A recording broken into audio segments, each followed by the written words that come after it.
se nyame ne waye dɔɔso ebura adwene ne ntiaseɛ so enu nti na yɛtena se by this time a yɛkase nyame nokwafoɔ bedi wahenie ɛso kan na betie uma ne yɛbɛka awurade ma ne nya adwuma ɔboafo ma ne nya adwuma sunsunkukuru ma ne nya adwuma awurade yaba betena hai ɛyɛ wo wasɛm ne yɛbɛka yɛni asɛm foforo bi wɔ baabia enu nti ne wahyehyɛ no awurade ma ne mmeram Oma ehuna manage won fro sefo nhyehyem wona wo su awurade ma won sere wona wo hwehwe yafunu awurade ma wonya ba afi wona wadwuma sema sei Yesu e mane nyeye wona wo pekunu mane nyeye adomra mobrohufo agya wona nyarwa achi won awurade ma won sore nante wakawate wona doctors ya declare won se won mankwa mu bie mu no awurade sa na abowura Lazarus wo ka tense wada na sore na nipa nim se aseye wie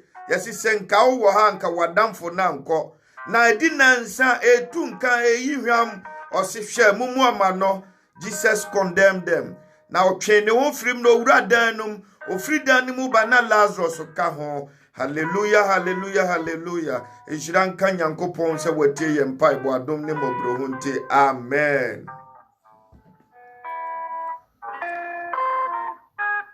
Shakaya masurianda kaya masata kaya be biri masukaya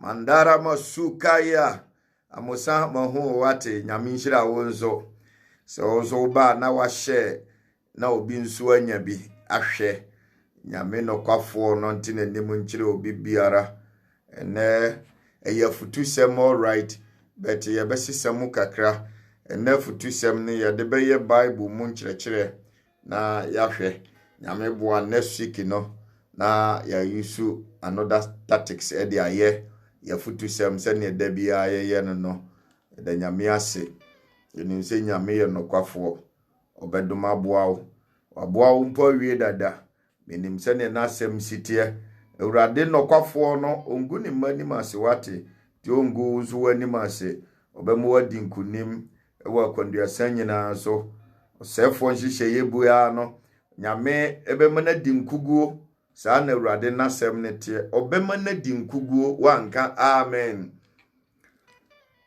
obema osefo di nkuguo ewa abrabom bibiara osefo ehwehwɛ de atia wo nipadua bia no obedi nkuguo ene ese nipa ni binuma ye late but nye problem me de bebo me ho wa ha yebekan yakin kansem no edi afri mark ye makun sempa 3 inum enyiyimu dumotwe 18 Mark chapter 5 verse 18 and yebekan ababesi I think yebeyimu from 25 also downwards ya menka obi biara wahia ye ne ewo program ne so yeda na se yeda obo ade na se se wadom aboa yen enye da ne da nyina ne yebekai musemumra enunti wa wo beba bia no awurade beti na ni ma kiro ye kenkan wie a yede mpaibo betwa akire na yahu se ne nyame nhyehyɛ yesitie monka amen.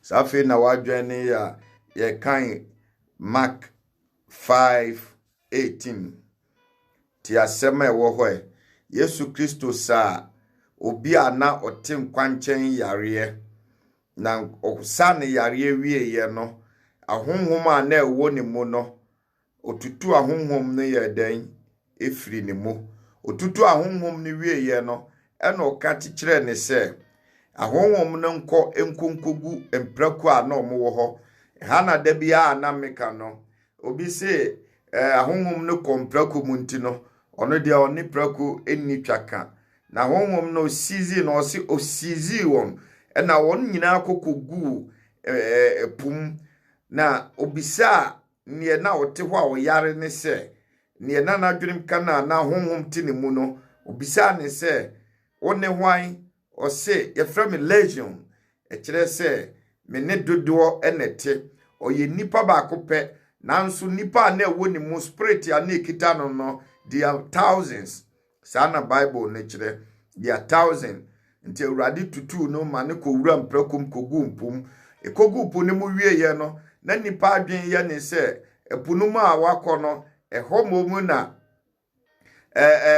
mpraku nti ya nwi mpraku biem bete omukogu pu no mu so waja fish we da bia wo fish nti wo fish no enkire se pu mu no ma nyina asai eye part of mpraku bia na omo wo ho ena awurade tutu honhom ne di wura omu sizi won se mo no ani kwan se mo tena sase so because mo tena sase so na nipa kum mo we kra wanhwe ya no obi asan akọfa sunsun ne bi nti ne ese mo ye ne se ese nsuo no na mo ye dan mo kọ na mo kogum sa na awurade ye no wanka amen. Holy Ghost.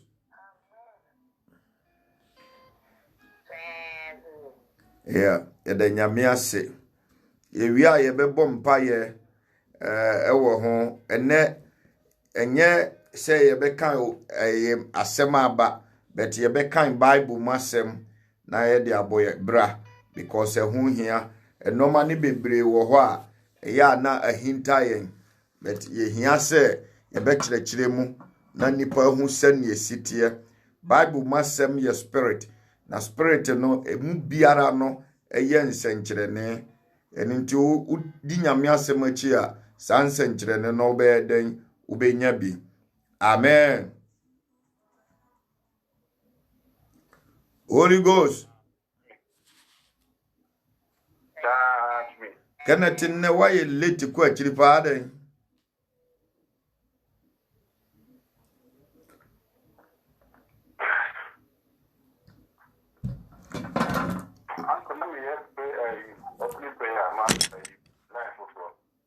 Okay. Yeah. Ma mene be o.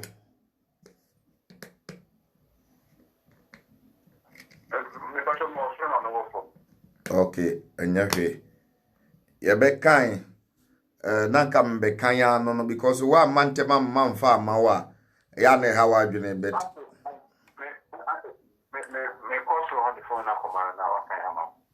Okay. Yo. Shakaya masurianda kaya masata kaya be. Yiri masurianda kaya masata kaya ba. Yebekai Mark chapter 5 verse 18. Mark 5:18. Makun sempa eti num enyimu dumotwe eko. Sene na mechire no nipa bebre ena omu adwen ye omu se bibi wo wiase a ehunte well eye wo believe ene sene wo hu ade ne defa but semprako no nko a Yesu Kristo tutu hu mone ne ko wura mu ne dia me sha wo bo se mfonso bia ni so because according to Bible no osizi samwa no na wo nyina kokogu pum sene ebe ya obi nkokum bi nyeden enni enti se omukogu pum wu wo hode a na samwa na spirit ne koteno mu no omabrase wo ho enti ni nyina ye amen.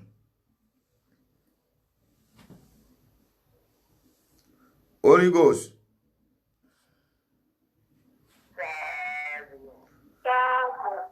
Okay.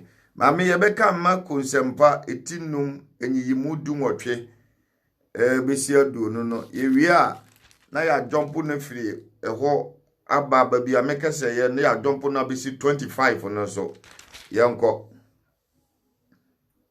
So why you ready? Can I do why ready abeka brofo no?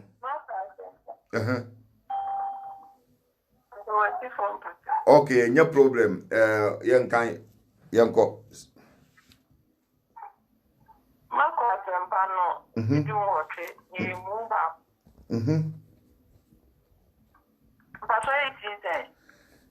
Trenum. Sorry, trenum ni mudu wote kon. No si kudo no no. Bianca money one is so no se no se. Obetna ne nche. Gina ho 19.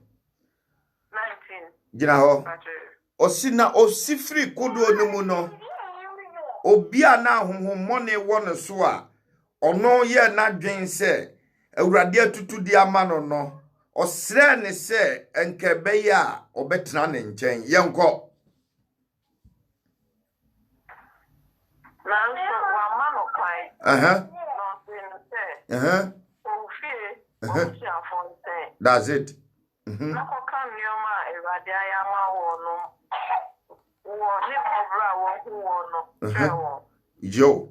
Aha ne me point de ntia me gina so say yenye nkyerɛkyerɛ wa ha no.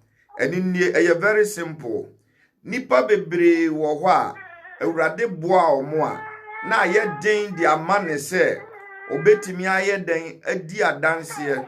But muntie, this is the word from Jesus. Word ye fra awurade nyankopɔn ho.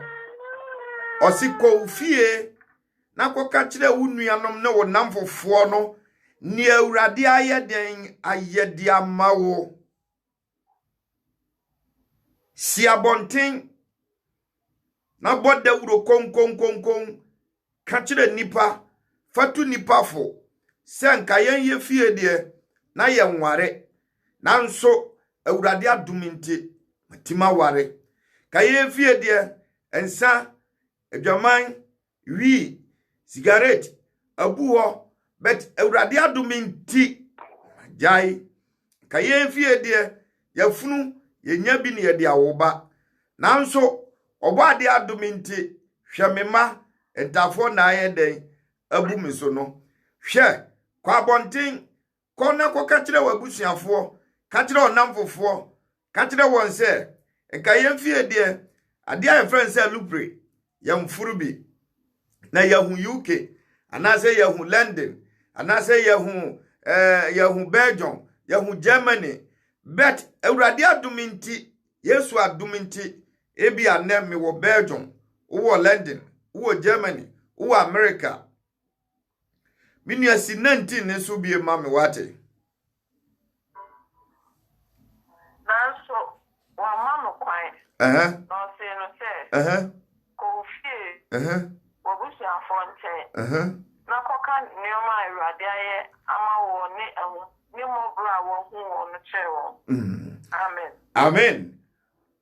Obi wo ho a awurade ahu ne moba in such a way say yare agrepo wa ma doctors ye declare o say obekọ wuo nanso nyame ebema nsenkyerene apie wo wasetenam say upie wie a ne ese wo ye ne say ubesi abonten na wa bodawuro aka kire Yesu waka kire amansan say hey baby amekọ no say nye Yesu a anka meye den enya agenkwa na anka meye den osekọ ne na honhom ne woni mu a Yesu tutu ye no ohun se Yesu Kristo adomaboa no ne be ya nkobetena ne nchen o said no o ka kire ne se ko ufie na ko ka kire won se ni awurade ayede amawo nsenkire ne anwade a Yesu ayede amawo eni ahumobura odi ahun we na nipa mpe no nipa dase ni bia wasase so empese obekese enam obi so enema ne di yie o kan se enam obi so enema ne di yie a eye ne ya esena de nyina eye ne ya te sekuro because basa the way ya of feeling big the way ya ode ne ho akire nipa the way ya obekire sene ni yie die sitie na ye begina ho aka kire ne se sebi mpreduasa ebi asofo bi ne ma na kwankire ebi a ode ne ho bo nyansani bi oni hwe nanso nyansani ne ma na kwankire obefere sa eni ti osinko opese obetena ne nchen ena Yesu ampene wampene na opese okodi adanse opese asampatre no ekwa akiri enka no ane so obeka kire ne se okay yatutu ahomoni na firi mu awie dia tra ye nchen ha ya na ye no nya adwuma no se no wampene na oka kire ne se ko fie na kodi adanse ka kira adasa se ne nyame ayemi nie mi ananka bayi aweme aide me kono mi na nyame agimi no na ka kira nipa ahumobura nyame di ayeden adi ahu hwe ahumobura oba ade nyankopon di ahu wate because na yedin edi maw enye nipa nyina ena awurade hu omomobo ti se ne wo nyame ahu omobo no ebi de yedin ebi asu na nso de boss a na wahu so nsunsanso obi abom paye efie se ne ho ofra no bisa nti papa nyankopon wo ho ena me bere seye die ntia because walake ahumobro na wo nso de oba de na dawroma wahu moba amanyame emru engusra no ayemruso e de amaw nyame ngusra ayemruso e de amaw wo wasetenam ti jewrade asem di wate hu nyame ne kaseye di nyame ho adanse osi osre ne se obetena haya na oni Yesu Kristo anante because watutu ahomone afiri mu obisa ne se na wudin di sen osi me yefra me legion e kire se me ni dodo enete ebia na wo suspect se obi ye bayifo ewo ofie ho edinti ononko na ode woni ayeden appointed no me ka kire wo se wonwo me nya ba kope wate oye nipa ba kope nete wo nanso osi ni oni omote no omudoso ena omote wo edinti Yesu Kristo hui ena osizi mpraku a na omugu ho nyina ena oka kire se ahonhomone mu nkoshem na wo nkokoshe punumu wampia ma bonten edinti yiro ho no wie ya no ohun se Kristo aya ade ama no ti opa ne chew se adumura mame ntena wo nanse ba bibiara obefa bia no na me nso ma eden madi wachi Kristo se no da bida untimi ne mentena ha de ntia mtutu ahomone ne de ma no me pese ukoka de kira dasa se adwuma na me ye no esombo e de manipa enti esese nipa edi naniwa ebehwe na omudi akire tiko ufie na kodi adanse fa kire wabusuafo ene wo namfofo na awurade ayama wo ne ahumobra odi ahunu wo amen. Holy Ghost. Okay, yanko.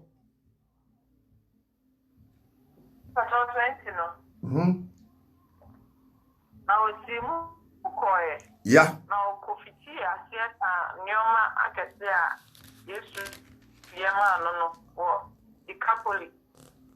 Ye woni na wawa. Mutio. Amen. Amen. Osi na ofiri hokoe.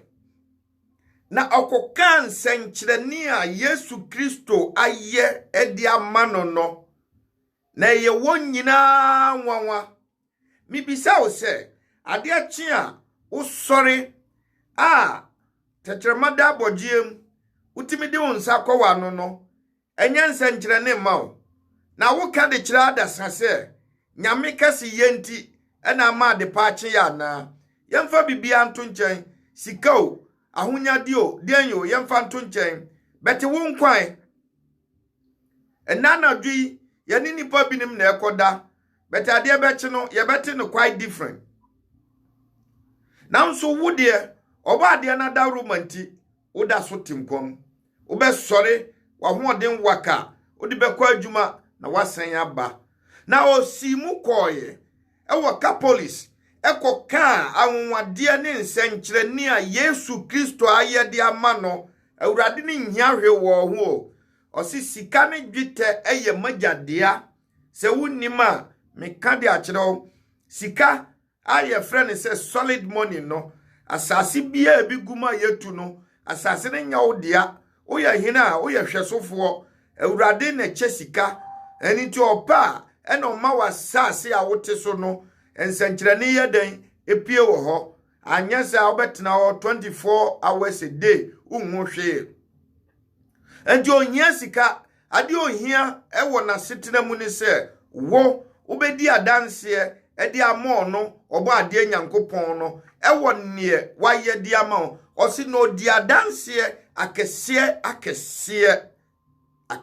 nyanketoa nipa yɛte hɛ yɛ nyina yɛ hwehwanimu sɛ me yɛ ade ma wa me pɛsɛ wobɛbɔ me din na waka kyerɛ me sɛ ne wayɛ no esombo na wahoahoa me na meti ahono saa na Kristo so mpɛ nyame asɛm no saa na ɔpɛ sɛ wobɛka kyerɛ ne sɛ ɔyɛ nokwafoɔ nsɔhwe a wokom amane a wokom sɛ ne ohunu amane tumi a na atu mu a na mmoaw ensanom adwamammɔ honhom bia atu mu a na ni wudi ne bɔne krono ɔno Nyankopɔn no ɛna wagyew ama nnɛ wasebi saa nsɛnkyerɛne na ɔpɛ sɛ wokɔ na wokɔka na wakɛsɛ anya na dom a enka me ne sɛ ne hwan a metimi agina hɔ sɛ meka Awurade asɛm na woyɛ ne saa no na nhyira no ɔde ma wo bebree ma menka secret bi mfa nkyerɛw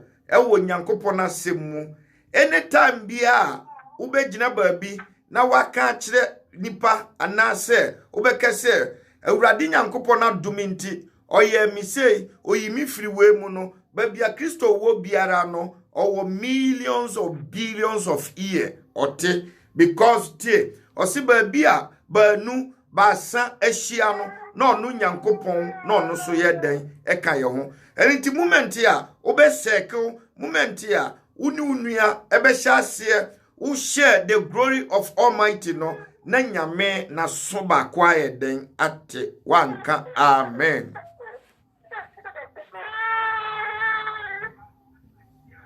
Yankoi. Oh, me baby nyabotre wate. Nyabotre baby. Mama me nye nyame adwuma na bi aso so wate. Amen. Yankoi 21 no. Na Yesu tina akodo no mu twa epo no. Ba soja bio no. Na Yesu tina akodo no mu twa epo no. Ba soja bio no. Nkrofo ko pi be hia ne nchen. Na awon po ano. Yanko. 22 no. Na skia dai mu pani ba ko a wo frɛ no Yaro bai. Na ohunu no ọhwe na ya se 23 na ọhwe no pi se me baba rewu na brana fawon tabegu ne so na ne honye no den na onya nkwa ọba bia gina ho ọba bia ya risa gina ho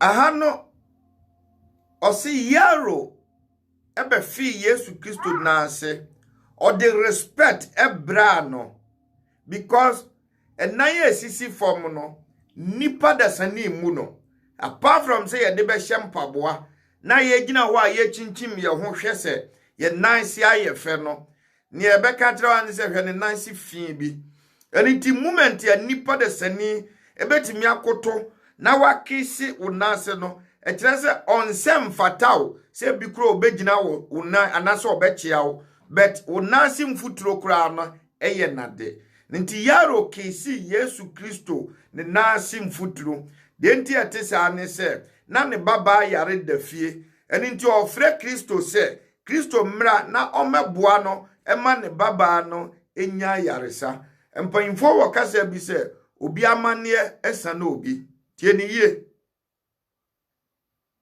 sanso na enam obi so eyie die manipa bi nso di yie enu nti sabaya na no yare dafie no onima enka maami bi nso anya na yaresa but because we say Yaro ko frɛ no sɛ Yesu emi baba ni wu no Kristo ye nadwen sɛ o twam aye den akɔ na monhwa nsankyerani bi nso a ebesi wo ho yankɔ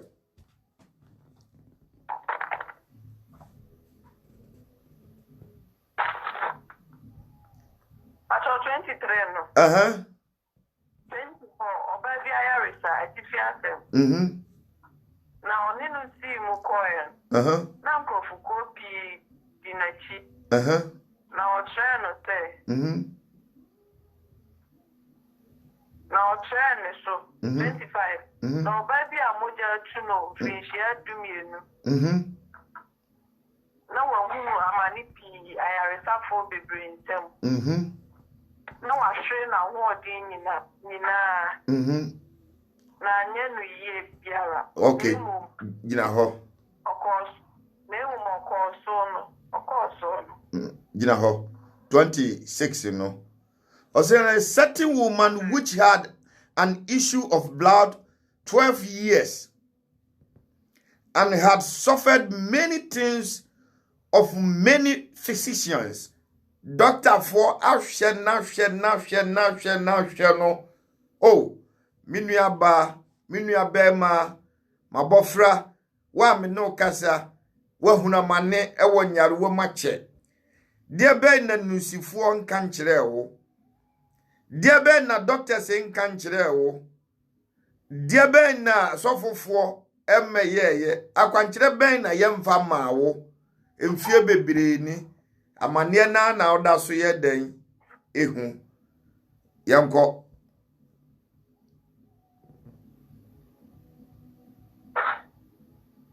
Hello? 27.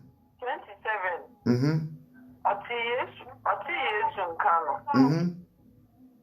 Obe free na chi nkofu ko no mu de ne nsa beka na tade. No ka se. Se me de me nsa maka na tade nkwara yi. Nkwara. De hu be me din. Gina ho e. 29. Mbache. Aha no ejina ho ma gidie. Pure gidie. Aha gina ha ma gidie a ewo nipadua mu. Enoma mienu ene ti nipa mu. Believe any fear. No kan se nipa na omuba ni nyina no ofa Yesu Kristo achi ena ode ne nsa beka na taare na ode ne nsa ka taare no asem epie na no ne se me de me nsa maka na taare idie mi wogidie se me ho ebeto me uwo problem wa ho why na wasasi wezu oso ni problem na secret e wo problem mu ni se bronzam onhwehwe osika bronzam hwehwe certificate ya wo boye bronzam mpe bibia wo de wonsa ye ade a bronzam mpe di firi wo ho ni se anije anyankopon de to wakoma mu no eno na owia e di firi wo nsam nti nipa omo di kan huna mane ewo saa enoma num ye Adam and Eve tema omo ne awurade nya onkanta no ehwo na awreho eni osun yia obam enu nti na nipa da sani asun afiri tete ye di awreho afiri tete abesi sabire no because anija na Adam and Eve wo ewo Eden throne mu no osefo na ataminate no ordinanza ye den aka ordinanza kan wie ye no nyame ma esu nyame ma edi areho minu adofo udi areho minu adofo yare bi abo minu adofo edumasem minu adofo ye de charge atoso so ye bayifo abra oni mu hwe minu adofo akwantu asem nipa nyina akwa ye nya visa onko akwa ne ya refi so hwe osi ofa Yesu Kristo achi ena ode ne nsa tochi ne garment ena onya agidie wo ne mu se me de me nsa maka na tare enko ade me ho beto me enu nti ne me no kasa se me be hye wo nkuran because enoma bebre na akoati yawo enoma bebre na ni wudi ni yayaya enoma bebre na ni unko ni yie but fanachi because of fananima body gas no wo ho ye be piapia wato atwene but ye kude na fanachi na fa wonsaka ne garment no na do wonsaka ne garment na se nya gidie wo mu se ebeye yie enema sema medi jawo ne se ebeye yie no matter how the situation ebeye yie the guidelines fa Yesu Kristo achi na torche ne garment no na ebeye yie saware eye problem de mawo nipa nyina timi ware wonamfofo nyina ware wonamfofo nyina ware awo wonko awda so te ho aye problem de amawo enti ye kasa na ye di baby Scott etwa apoa ye di grantari etwa apoa ye di puseti twa apoa ye di emofra din kwan ye fa so gigi mofra ye di twa apoa me ka kire o entra fa ko tu anamon wate twam na sign nipa no because okofa nipa na nima ya mpene ma wo nko because nipa ni nyina hu se wo hu wonka because ya wo onwo bi problem aba watom na wo ye kromfo wo ye se wo ye ntino ya ma kwan se fa on sakoka the right thing and nti we are ho na fa akire na touch the garment but by so doing no na nya gidie fa sanka ho se ebeye yie nya gidie ka ho se ebeye yie ye wol man bia na ofira kwam ni din no o se ebeye yie ampanyampa eye yie so de man ansa na ofira asase so enti nya gidie na fa Yesu Kristo achi so ne garment num na so mu ka kire ni se me di me nsama so na tare mu die se ye ba mewu bi wate aware a meware wate yare na di mi atowa me sore wate die me hwehwe ekunimdie mi nsabe kan bi amen.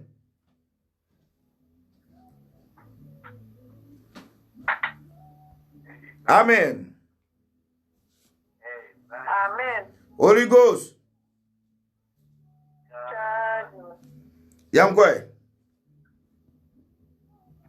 29. Yeah. And camera. What are you to try? No, ne huna muste ne ade no jai. Okay.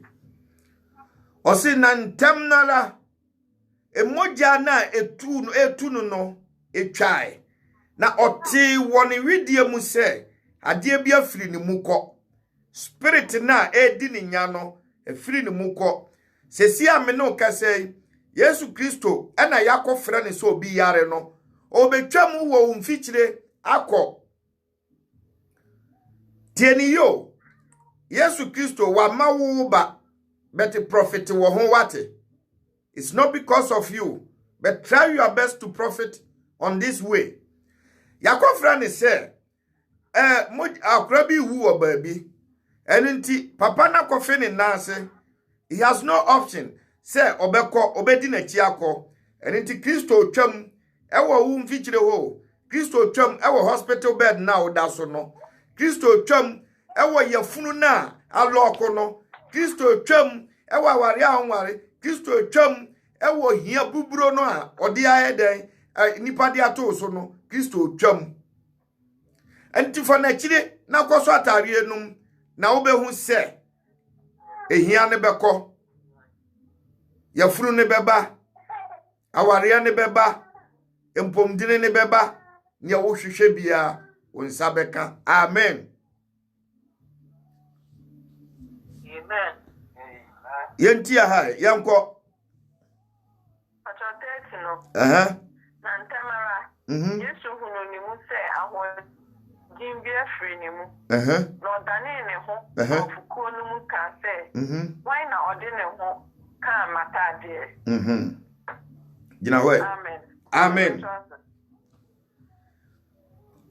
Yesu ehun se obi de ne nsa aka na tare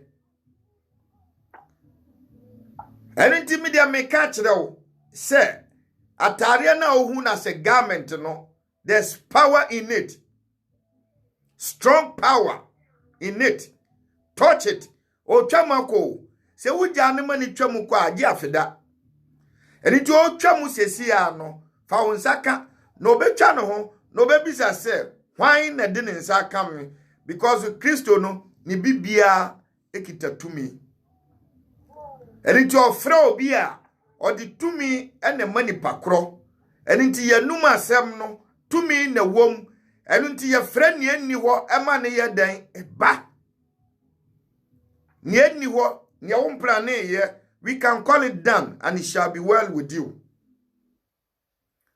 eni ubedi ni yie mamu mfa nyankopon kofo eni agro men kan kire o se obi a onote ne ba bi ogu ne nkokọ no so yesofo nasem no but the true man of God yankọ ne nchen abra yakokwa ada se obenya nhira na obenya nnome enti munye careful o si Yesu Kristo hu se ahoden bi afiri ne mu ena obisa se why na so me mu why na de nsa kamatare na mame nkiro uni mahoden afiri ne mu ayaresa hoden ena afiri mu ayaresa na odi komo obi no eho na ba ne te se Yesu Kristo etwa mu no okose obi yare enu nti yare no me de akekere me a me so megye me chefa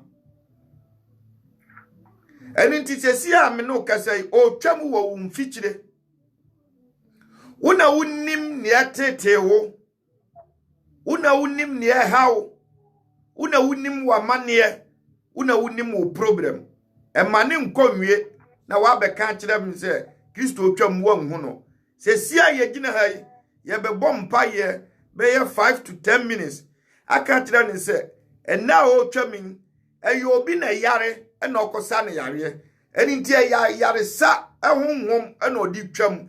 Today I am talking about healing. Forget about everything. Sika awaria na opa is your own cup of tea. Choose it.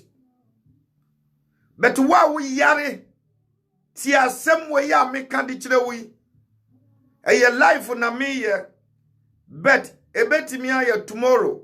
Say utie this particular words don't joke with it. Imagine yourself that Christo is coming into your way. He is crossing, he is passing. And into one man kwa man kwa. Make sure say ube so natariem. Na ukita natariem ma say yare na o yare fagidie tajre or say mi wagidie se ma so natariem no me ho be ye den e betomi. And to so natariem Kristo no oye full package, full a full option. Ayaresa wom, sika wom, adum wom, ekunimdie wom, ahumobro wom, diaben, yafunu wom, name them. Wa pake no ho no de nam ti babi a obeso bia no eye ne wo pe babi a obeso bia ye ne wo pe eno ti som se si a me no ka sei kan kire ne se wo Kristo mi ma wo nko ne wakọ wo daw se megye me de na ma show bo se afiwe nko na wieye enkonko si 2021 ending no na normal 12 a wo kire ye no ni nyina ayeden abamu di amawo. I know for sure menim nyankopon eni ti ye be bom pa ye ti awa be 5 to 10 minutes, but don't joke with this because he have a healing power, he have a prosperity, he have a womb that can produce multitude, he has all kind of riches in it. So try your best to pray with it. Jesus is passing by. So don't forget me when you are passing by. Jesus Christ is passing by in your area now as I'm speaking. He has a garment, the garment that can heal you, the garment that can give you wealth, the garment that can give you children, the garment that can give you marriage, good one, not the poor ones. Marriage, good ones. Awariemu, papa, enkunimundie, prosperity, victory. The garment have all those things. So pray now. Pray. Holy Ghost, charge me. Mashakaya be. Iri masurianda. Kaya masata kaya. Bompaye. Adie biara how etete o ewo life mu no. So garment nim because o twam wo hosesia. Yiro ho bompaye. Bompaye masukaya be. Beri masata kaya ba. Kindara masurianda kaya masata kaya ba. Yiri masurianda. Beri masata kaya be. Kindara masukaya. Awurade Nyankopɔn we. Yesu we.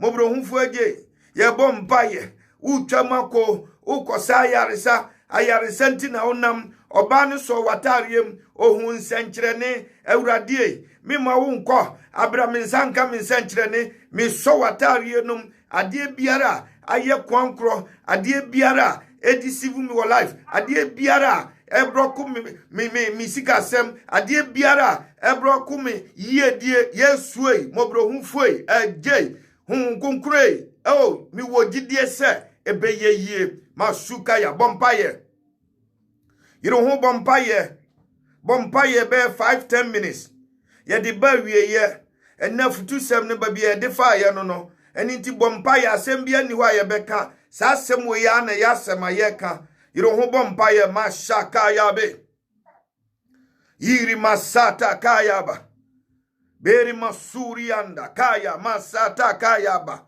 osina otwamako okwako sayare wo babi fufuro enam se mobrohun ne to abaya ne so no Yesu Kristo oso natare nom eninti nsankyerene yeden edi nachi so Kristo atariem man sankyerene ni wachi so natariem man sankyerene ni wachi masu kayaba beri masata kayabe yiri masukaya indara masurianda kaya masata kayaba yare kwankro yakuwenyeye osina doctor fo aye woni obetimi Ghana sofofo aye ni obetimi o nanso enkosiamaga enunsifo hamafo aye ni obetimi nanso enkosiamaga nanso oso atare ne mu no Yesu Kristo hu se tumi bia to afiri ne mu eyede bentumi a ayaresa tumi ename ka kiro wa woda yare paso wa yare atete wache wa wabubu agudam Yesu Kristo twam wo mfikire wate try so obeso natariem the power of hearing is coming closer to you masuka yabe yiri masata kayaba kindara masurianda kaya masata kayabe a wesa spirit ne ya chichire gu Bible mu no ekitatumi wate nipa katre makitatumi ensem we ya yeka nyina no eye adwuma sesia me no kasei me ka kire o se nipa dodo e wa asase so no omaso ye Kristo aso ne obeka biara no bete babia banu basan hia wo medi mu no na oka ho bi eni nti sesia yansema yeka ne se Kristo wu twam akono ukwakosa obaya na owu no yare na mmom no ya ye wachire no yem bi nso anya sisi yare yebinim bi anya stomach ulcer ebinim anya tiyare aye kwankro Awurade Nyankopone Kristo ye pagya yensa ye de so watare nom Awurade ma ye nyansa nkyerene Kristo ma ye nyansa nkyerene wa me no kasa yare bi akonkon wo yare bi ntimi ma wo nko nipa mu Awurade Kristo utwam akono obi biara besomo osomu no mani nyansa nkyerene nyane dia masuka yabe yiri masata kayaba yiri masurianda kaya masata kayabe Yesu Kristo uyefu package eninti wona adwuma samaya dindi amawo Awurade me bompaye utwam wo mfikire wo no so Yesu Kristo atare no na katere ne se Awurade esese me nsaye adwuma ansana madidio nanso osefo no agrepo me nsa erinti mi so watadem adwuma mu ahoden enso me nsa masuka yaba beri masuka yabe yiri masata kayaba Indara masurianda kaya masata kaya ba. Urade Nyankopɔn utwa makoyo apemfo wona wonyem osefo anwe ne se obeye won operation obenum wo moja Yesu Kristo mobrohunfo age utwa makoyo una aye doctor mu panyini because na ukosa yare enu nti obi biara wonyem atare ne na ekono somu wate na nya wa yaresa ubekwa akọ wafa oho abrayam fase kanka o masuka yabe iri masata kayaba indara masurianda kaya masata kayaba yere masurianda kaya masata kayabe Awurade Nyankopɔn we mobrohunfo age sunsunkunkure Yesu Kristo wona wope yafuno enesu utwamakɔ wataria no yafunu su wom produce mofra enu nti obi biara awo ho asema yɔden Yesu na etwam wo wafitiro no so nataria no mwate na nya gidie se wonso be wontahena sa mashaka yaba yiri masurianda beri masata kayaba indara masurianda kinda masaka yaba yere masu yiro ho bompaye wate bompaye mfampa iboni agro where's our spirit ni efri wa no ba no enu na ye nsenkyere ne dia ma yire masata kayaba yere masata kayabe yiri masurianda kaya masata kayabe afe obi bia nso a wopekuno ataria no ekunu su wo mu wate Yesu Kristo otwam wo wafikyire enu nti Bible ne se Awurade wa hoden watariem ne emakunu no me so watarie num enu nti babia mikunu wo bia no Awurade maninye yiro ho bompaye masata kayabe yiri masurianda kindara masata kayaba beri masata kaya masukaya besatara masurianda kindara masata kayabe afe wa wadwuma sem wa wo business ya osefo ne de nsa toso afe aye metaria na wai ubekwa kofa noma ubeton bewie na uhu ano hwe ameka kiro Yesu Kristo oyefu package otwama ko wate so natarium na ka kire ne se uja wo business e de hye nsa oma wo business nkoso masuka yabe yiri masata kayaba Irma surianda kaya masata kaya ba Awurade Yesu utwemako me so manza wate wana wo ye business a business ya krosu wana wo ye business osefo de nsa to so oso watare ne ma ensankyere ni wura awode afirimu awode aye business no emmo nwura ni pakro masukaya ba Irma sata kaya ba Beri masata kayabe indara masurianda afe obi biara akwantu asem ayo problem afe na obetu anase dani da nyina uhunu huramane Awurade Nyankopɔn we utwamako akwantu yawodia wataria no ayefu package obi biara obesom akwantu problem Awurade awode afirimu no enye nsenkyere ne awode no enkop embassy se British embassy Belgium embassy obi biara okrata dem ehwe animu se beba Yesu Kristo no kwafo Nyankopɔn wa hoɔden no enye nsenkyere ne masuka yaba beri masata kayabe ndara masurianda kaya masata kayaba kindara masuka yaba beseterianda kaya masata kayaba afe yenuaba uwa Britain udindi Teresa yare adukuru wache enne Yesu Kristo otwamu ewo umfichire wate ba bibiara owo utie message ya nataria no na somo na tumia ewa yaresemu no ebebo wura wo ba bibiara wo masuka yaba Yiri masata kayabe yendara masuri anda kaya masata hindara masuka bere seteri anda masata kayaba yafe yenu yaba uwo Antwerp yare adukuru wache yare adu watu wache the power of energy ni nyina sa wo widie mo ene Yesu Kristo etwamako akwa sa yare ewo babi fufuro mesre wo se tene wonsa so natare nom ose wana aso mi mu no ahoden bia firi mu sa ahoden no eye battery eye power emo nwura mu babi biara wo Antwerp babi biara wo Antwerp say doctor for one summer beka whether 20% and 40%, it doesn't matter. Yes way wa ho dio unim dia yes way nyan bofufu aje Kristo emo nwura no ahoden healing power enter now masuka yabe beri masata kayaba indara masukaya awrade ntina ni munjire obibia ene ya futisem but dimension na ye different ya changing all around nyame boa next week ya de futisem beba don't worry ye benya bi di amaw afei nso ejoda eye daeson ani munchirechire mu ebia na waso de ya wo de ba awrade aduminti ye betimi ayeden aboa wo ewa akondua sen nyina so awrade ntina ni munjire dani de nyina sene ya meye no yebewie program na aye bobbo nipa ombo aye no African shop wo Belgium Madu Akos shop Anasa Antoine shop the number is 04939799326 I repeat 04939799326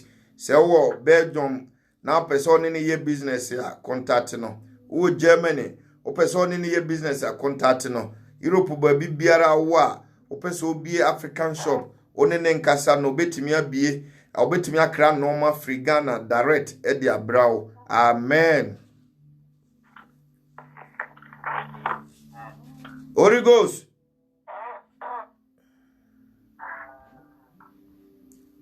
afei Uncle Bo enso wo London your friend ni salon United Beauty Salon udo uduro wa bisasa ohwe Porsche anase brakwaku ne ope bia ombetimi aboa omo wonwi wo normal bebre wo ho urade ntina ni munjira ne number ye 07944314990 I repeat 07944314990 the number no yenua ba konso wa ha ono so ne oya ne se driving school on the twi bachelor driving test am wakwa kwotwere nsohwe apase o de brofo bachelor o de Framis bachelor o pe French o mo de bachelor edin de Johnson driving school ne driving school your friend the purpose driving school o kire kwan bia so o follow na o de okọ practicals e wo kwan so o kire so o si runabout a ese so show tailgater in your immediate branch baby apese woko so show target obi wo si runabout na no ane so na middle na obo hanse wabu wa oko da bi yenya ne sa hwe no na onkyere okwan abefa so obetimi apase even crowd wo driving license na still you need to upgrade your sense because of driving eyo owu nti nyame wo ho ni dinde Uncle Johnson the purpose driving school na ni telephone number nie 04999000066 me boss biem 04999900066 the number no o friend na wo benya no urade ntina ndi munkyere mo ye be bompa ye na ye de awie ye wie nso a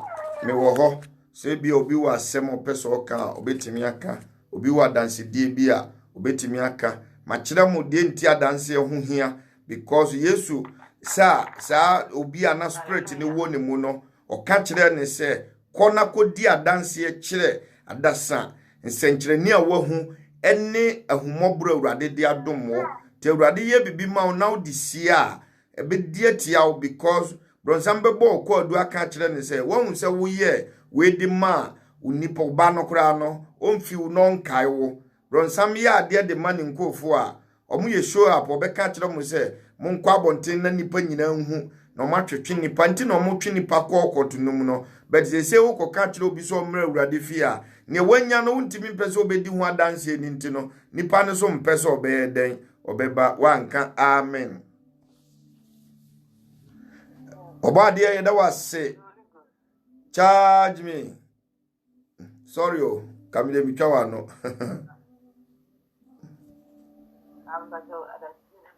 yo yetio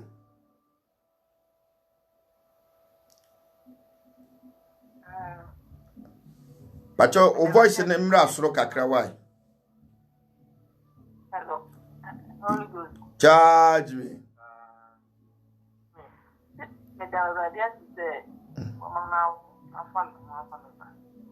Amen.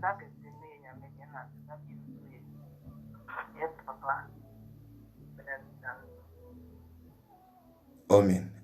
Oso de nyame asese Awurade amana wo afa no ho afa ne ba enye yize bosome nkono wa obekọ awo so enye nipa nyina ene kwa omutimi san ba ebi wo ho a okwa ada se ono beba na ne ba ma ada se ne ba beba ono ankasa ma betogbo ade na dawromanti wakọ asan ba ye ka kire ne se ye ma ne date a ye de be ye no operation ofre ye ka kire ne se Awurade nti se kan nye den enka no ampanyampa se kan so anka no e kire se nyame eye nokwafo kire se nya nsem nyina na etimika bet Awurade eye nokwafo edi manipa amen amen yeah no bia all share our one okay what that problem when I want to know my name Ghana then what na to my people to me nya mo friend yo eda nyame ase o se ni o hwehwe awo bia no nya gidie se onsa be den ebeka bi nye radio no so no kasa fa because ye kasa de fa yi telephone munti nya de a obehye da ate ne nkan yi enti na me repeat the same thing no owo Ghana o try ne best bia se nka obenya bi obeduru ya na Awurade ka kire m se ya nyere ye ho amompa ya obefane ne difficult to say obeya obetimi anya bi bete hwe nsenkyere ne 2 years okita mamienu 2 years okita mamienu etese Awurade ye nokwafo shiranka ne din amen amen ya wie ye mompa ye nyame bo next week de futu seman kasa beba ene mu ye late pa nka me ankasa me ye me no manyina but ekire no me ye sure say Holy Spirit kasa kire mu za kwa no waba nti mumra nti na ebinim aba no rade nka mo ho ye mompa ye adumura ye de wase hye odin kunkuro ni monyam nyame a utimi ade nyina ye nhyira nka wudin ene nsem wo ye aba no enyeme anaso oni oteme nkyɛn dia na mmom na ya sema ekɔ wiase afana nyina na kodi nkunim ama wo Nyankopɔn ya bedi adanse de ama wo because wasem ne kyerɛ ye se ye ni adanse o se kɔna kɔka kyerɛ wo nua no nam fofo nom ne Awurade aye de ama wo ene adoma eni mobrohu ode ahu enu nti Awurade ne obɛye de ama ye no ye bedi ho adanse me hye obɔ se ye bɛka ama nipa nyina hu